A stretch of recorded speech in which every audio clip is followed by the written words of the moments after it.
ಆ ಕಲ್ಲಿನ ಪ್ರಕಾರದ ಮೇಲೆ ಅಗ್ನಿ 3 ಬಾರಿ ಉರುಳು ಸೇವೆಯನ್ನ ಮುಗಿಸುವವರೆಗೂ ಭಾಸ್ಕರ್ ಮತ್ತು ಮಾಳು ಅಲ್ಲೇ ಭಕ್ತಿಯಿಂದ ಕೈ ಮುಗಿದು ನಿಂತಿದ್ರು. ಉರುಳು ಸೇವೆಯನ್ನ ಪೂರೈಸಿ ಎದೆಯುಬ್ಬಿಸಿ ಮಹಾದೇವನ ಸನ್ನಿಧಿಯಲ್ಲಿ ನಿಂತಿದ್ದಾಗ ಗರ್ಭಗುಡಿಯಿಂದ ಪ್ರಸಾದ ಹಿಡಿದುಕೊಂಡು ಬಂದ ಅರ್ಚಕರು ನೇರವಾಗಿ ಅವನ ಬಳಿಗೆ ಬಂದರು. ಮನಸ್ಸಿನಲ್ಲಿ ಯಾವುದೇ ಆತಂಕ ಬೇಡಪ್ಪ, ಮಹಾದೇವನ ಕೃಪೆ ಸದಾ ನಿಮ್ಮ ಮೇಲಿದೆ. ಆದರೆ ಬಹಳ ದೊಡ್ಡದೊಂದು ಕಂಟಕವೊಂದು ಎದುರಾಗಲಿದೆ. ನಿನ್ನ ಅರ್ಧಾಂಗಿಯನ್ನ ಸದಾ ಎಚ್ಚರಿಕೆಯಿಂದ ಕಾಪಾಡ್ಕೋ. ಅಪಾಯವು ನೇರವಾಗಿ ಅವಳ ಮೇಲೇನೆ ಕಣ್ಣಿಟ್ಟಿದೆ. ಯಾರೋ ಒಬ್ಬ ಅಸುರನಂತೆ ಶತ್ರುವು ಹಿಂದಿಗಿಂತಲೂ ದುಪ್ಪಟ್ಟು ಶಕ್ತಿಯೊಂದಿಗೆ ಮುಂದೆ ಬರುತ್ತಿದ್ದಾನೆ. ಸಾಕ್ಷಾತ್ ಮಹಾದೇವನಿಗೆ ನೋವಾದ್ರೆ ಅದು ಪಾರ್ವತಿಗೆ ತಟ್ಟಿದಂತೆ. ಇಲ್ಲಿಯೂ ಪರಿಸ್ಥಿತಿ ಹಾಗೇನೆ. ಆ ಮಗಳಿಗೇನೋ ಅಪಾರವಾದ ದೈವಿ ಕಳೆ ಇದೆ.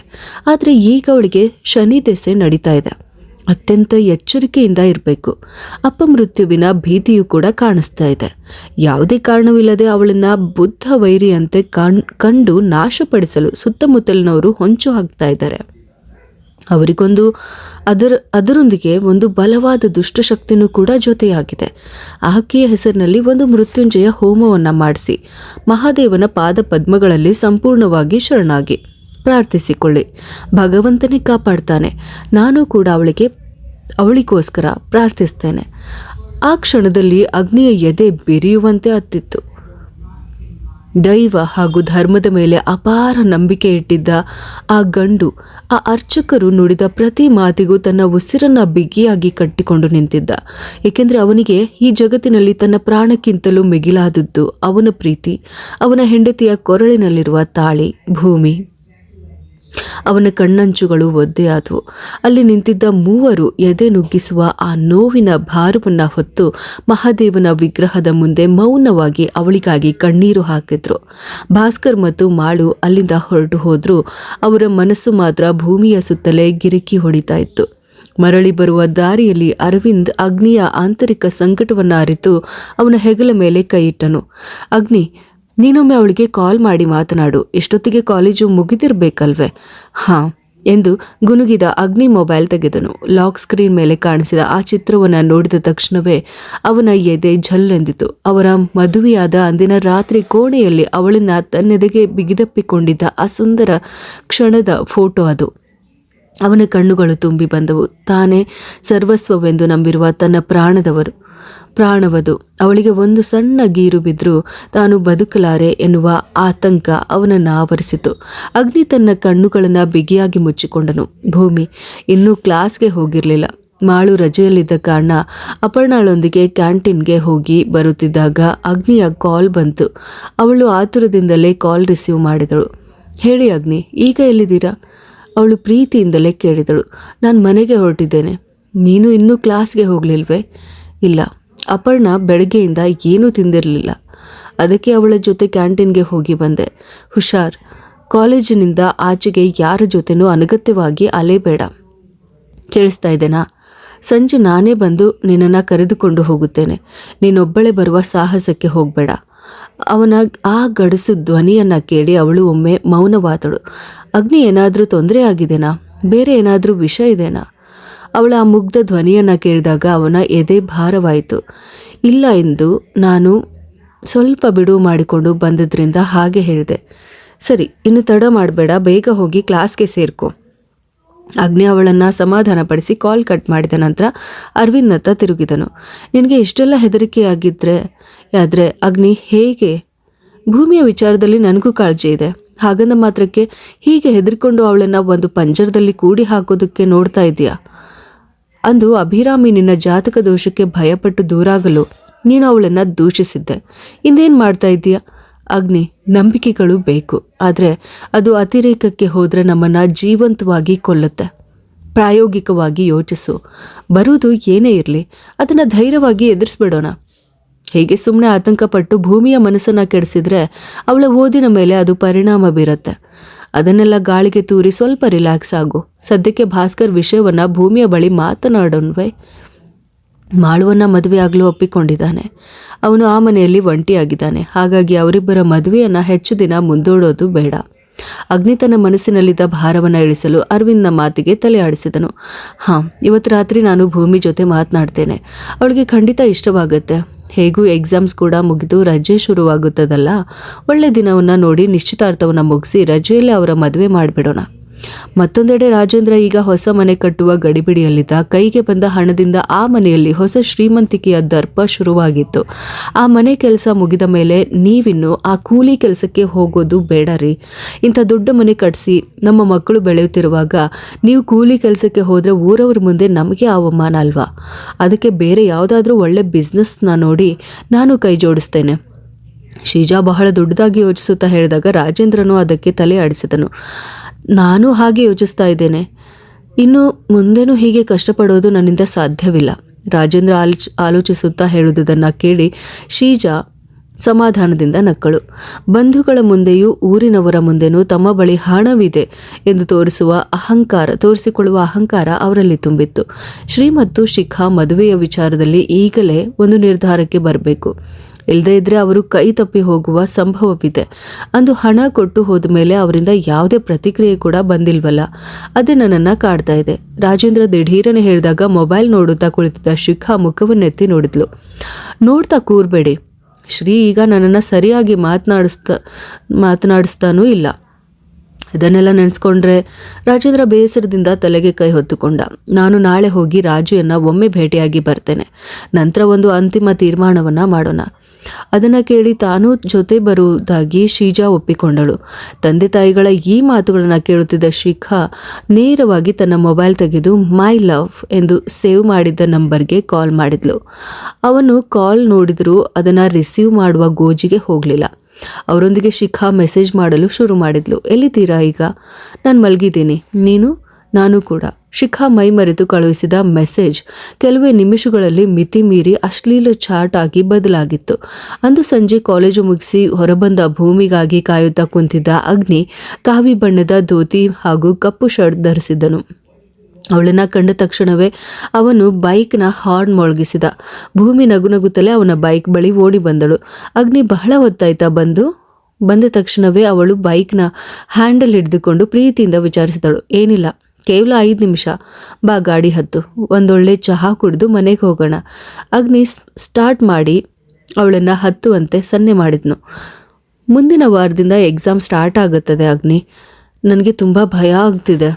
ಅವಳು ಅವನ ಬೆನ್ನಿಗೆ ಕೆನ್ನೆ ವರ್ಗಿಸಿ ಸೊಂಟದ ಸುತ್ತ ಗಟ್ಟಿಯಾಗಿ ಕೈ ಹಾಕಿಕೊಂಡು ಹೇಳಿದಾಗ ಅಗ್ನಿ ನಕ್ಕನು. ಹಾಗಾದರೆ ನಾನು ಮತ್ತೆ ಸೋಫಾದ ಮೇಲೆ ಮಲಗಬೇಕಾಗತ್ತೇನೋ. ನಿನ್ನೆ ರಾತ್ರಿ ನೀವು ಹೊಡೆದ ಡೈಲಾಗ್ಗಳೆಲ್ಲ ನೆನಪಿದೆ.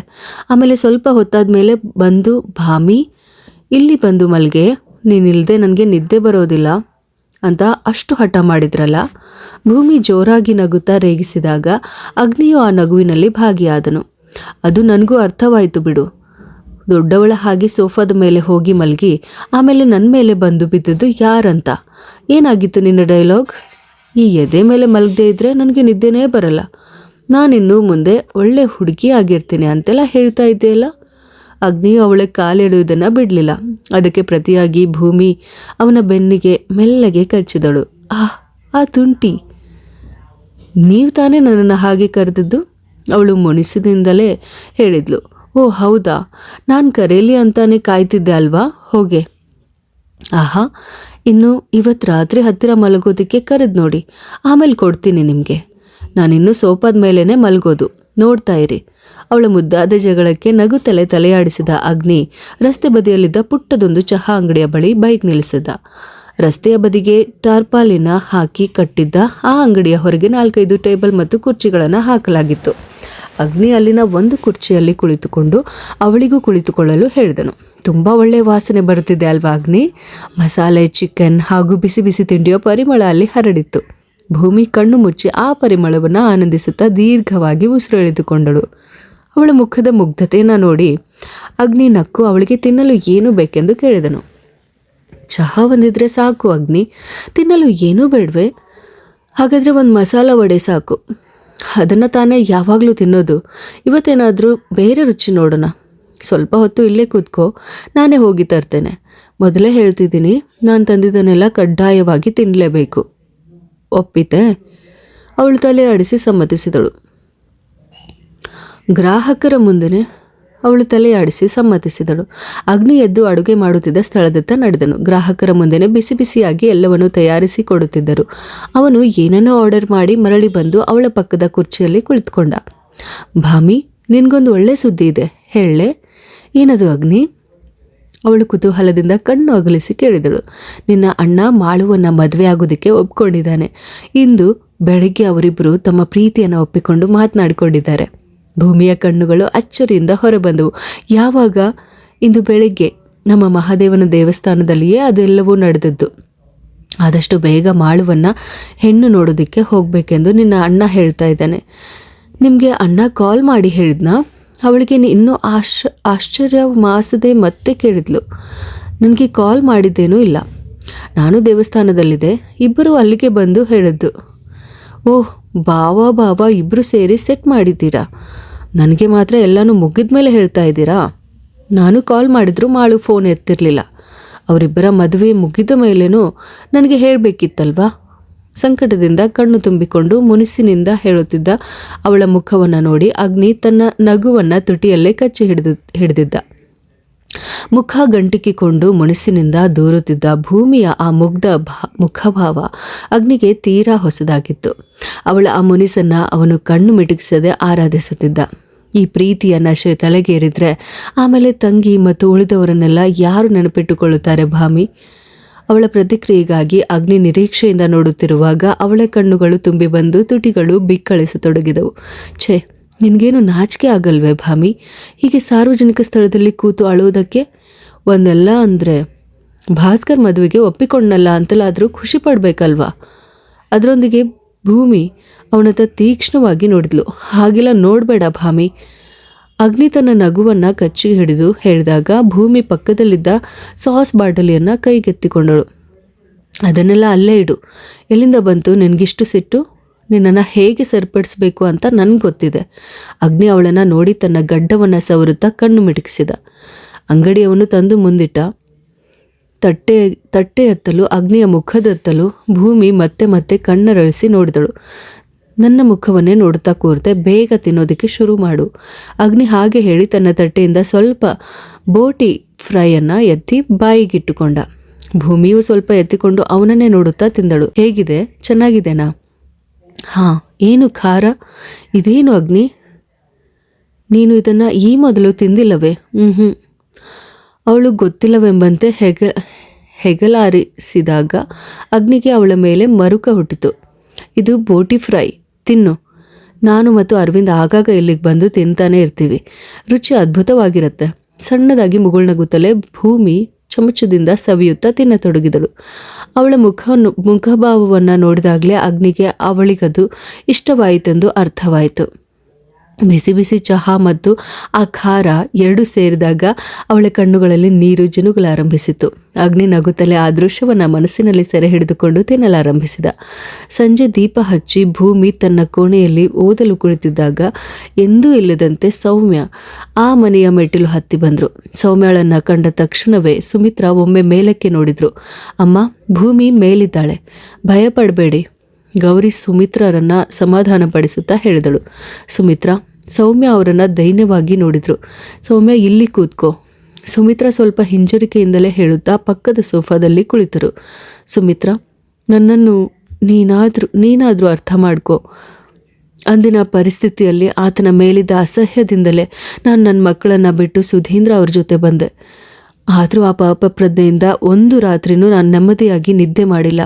ಹುಚ್ಚು ಹಿಡಿದವಳಂತೆ ಒದ್ದಾಡಿದ್ದೇನೆ.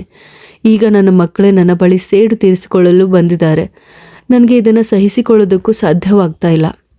ಸೌಮ್ಯ ತಡೆಯಲಾಗದೆ ಬಿಕ್ಕಿ ಬಿಕ್ಕಿ ಅಳುವಾಗ ಗೌರಿ ಅದನ್ನು ತಿರಸ್ಕಾರದಿಂದ ನೋಡಿ ಮುಖ ತಿರುಗಿಸಿದಳು. ಇಲ್ಲಿ ಬಂದು ಅತ್ತು ಏನು ಪ್ರಯೋಜನವೇನು ಆಂಟಿ? ಇವರಿಗೆ ನಿಮ್ಮ ಮೇಲೆ ಇಷ್ಟವಿಲ್ಲದಿದ್ದಾಗ ನೀವ್ಯಾಕೆ ಅವರ ಹಿಂದೆ ಸುತ್ತಾ ಇದ್ದೀರಿ? ಆ ಪಾಪದ ಜೀವಗಳು ಅದೆಷ್ಟು ಕಷ್ಟಪಟ್ಟು ಇಂದು ಈ ಹಂತಕ್ಕೆ ತಲುಪಿದ್ದಾರೆ ಗೊತ್ತಾ? ಅಂದೆಲ್ಲ ಅವರಿಗೆ ಸಿಗದಿದ್ದ ಪ್ರೀತಿಯನ್ನು ಈಗೇಕೆ ಬಲವಂತವಾಗಿ ಕೊಡೋದಕ್ಕೆ ಹೋಗ್ತಾ ಇದ್ದೀರಿ? ಗೌರಿಗೆ ಅವರ ಮಾತುಗಳು ಇಷ್ಟವಾಗದ ಕಾರಣ ನೇರವಾಗಿ ಮುಖಕ್ಕೆ ಹೊಡೆದಂತೆಯೇ ಹೇಳಿದಳು. ನಿಜ ಗೌರಿ, ನಾನು ಮಾಡಿದ ದೊಡ್ಡ ತಪ್ಪು. ಆದರೆ ನನ್ನ ಮಕ್ಕಳೇ ನನ್ನ ಕಣ್ಮುಂದೆ ಇರುವಾಗ ಅವರನ್ನು ಕಂಡು ಕಾಣದಂತೆ ಇರೋದಕ್ಕೆ ನನ್ನಿಂದ ಸಾಧ್ಯವಾಗ್ತಾ ಇಲ್ಲ. ಅವರು ನನ್ನನ್ನು ಒಪ್ಪಿಕೊಳ್ಳೋದು ಬೇಡ. ಆದರೆ ನಾನು ಅವರ ಬಳಿ ಒಮ್ಮೆ ಕ್ಷಮೆನ ಕೇಳಬೇಕು. ಸಾಯೋವರೆಗೂ ನಾನು ಮಾಡಿದ ತಪ್ಪನ್ನು ನೆನೆದು ನರಕ ಯಾತನೆಯನ್ನು ಅನುಭವಿಸ್ತಾ ಇದ್ದೀನಿ. ಆದರೆ ನನಗೆ ನನ್ನ ಮಗಳ ಜೊತೆ ಒಮ್ಮೆ ಮಾತನಾಡಬೇಕು. ಏನು ಮಾತನಾಡಬೇಕು ನೀವು ಹೇಳಿ, ಏನು ಮಾತನಾಡಬೇಕಿದೆ ಅಂತ ನನ್ನ ಜೊತೆ ಹೇಳಿ. ಭೂಮಿಯ ಕಠೋರ ಧ್ವನಿ ಅಲ್ಲಿ ಮೊಳಗಿದೊಡನೆ ಸುಮಿತ್ರಾ ಅವಳ ಬಳಿಗೆ ಓಡಿ ಬಂದು ಅವಳ ಕೈ ಹಿಡಿದುಕೊಂಡರು. ಭೂಮಿ, ಸೌಮ್ಯ ಎಷ್ಟೇ ದೊಡ್ಡ ತಪ್ಪು ಮಾಡಿದ್ರೂ ನಿನ್ನನ್ನು ಹೊತ್ತು ಹೆತ್ತ ತಾಯಿ ಅವಳು. ಹೌದಾ ಅತ್ತೆ?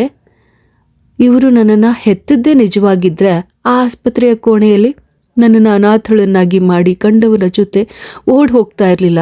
ನನ್ನ ಅಜ್ಜಿ ಮತ್ತು ತಾತ ಇಲ್ಲದೆ ಇದ್ದರೆ ಇಂದು ಈ ಭೂಮಿ ಇಲ್ಲಿರ್ತಾ ಇರಲಿಲ್ಲ.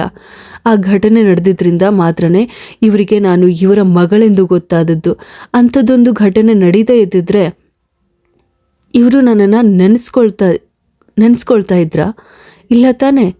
ನನಗೆ ನಿಮ್ಮನ್ನು ನೋಡ್ಲೋದಕ್ಕೆ ಇಷ್ಟ ಇಲ್ಲ. ನನಗೆ ಮಾತ್ರವಲ್ಲ, ನನ್ನ ಅಣ್ಣನಿಗೂ ಇಷ್ಟ ಇಲ್ಲ. ಭೂಮಿ ಆ ಕ್ಷಣ ಭದ್ರಕಾಳಿಯಂತೆ ಅಲ್ಲಿ ಘರ್ಜಿಸ್ತಾ ಇದ್ಲು. ಭೂಮಿ, ನಾನು ನಿನ್ನ ಕಾಲಿಗೆ ಬೀಳ್ತೇನೆ, ನನ್ನನ್ನು ಕ್ಷಮಿಸ್ಬಿಡಮ್ಮ. ನಿಮ್ಮನ್ನು ಹೀಗೆ ನೋಡಿ ನನಗೆ ಸಹಿಸ್ಕೊಳ್ಳೋದಕ್ಕೆ ಸಾಧ್ಯ ಆಗ್ತಾ ಇಲ್ಲ. ಸೌಮ್ಯ ಅವರ ಅವಳ ಕಾಲ ಬಳಿ ಬಂದು ಅವಳನ್ನು ಮುಟ್ಟಲು ಮುಂದಾದಾಗ ಭೂಮಿ ಹಿಂದಕ್ಕೆ ಸರಿದಳು. ತಾಯಿನ? ಯಾರ ತಾಯಿ? ನನಗೆ ಅಮ್ಮ ಎನ್ನುವವರು ಯಾರೂ ಇಲ್ಲ.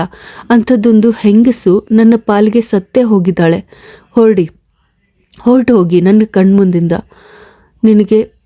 ನನಗೆ ನಿಮ್ಮನ್ನು ನೋಡೋದಕ್ಕೆ ಇಷ್ಟ ಇಲ್ಲ.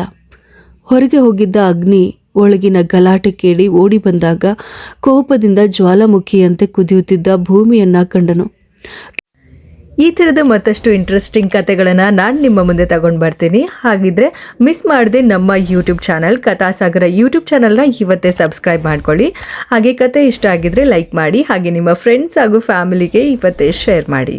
ಧನ್ಯವಾದಗಳು.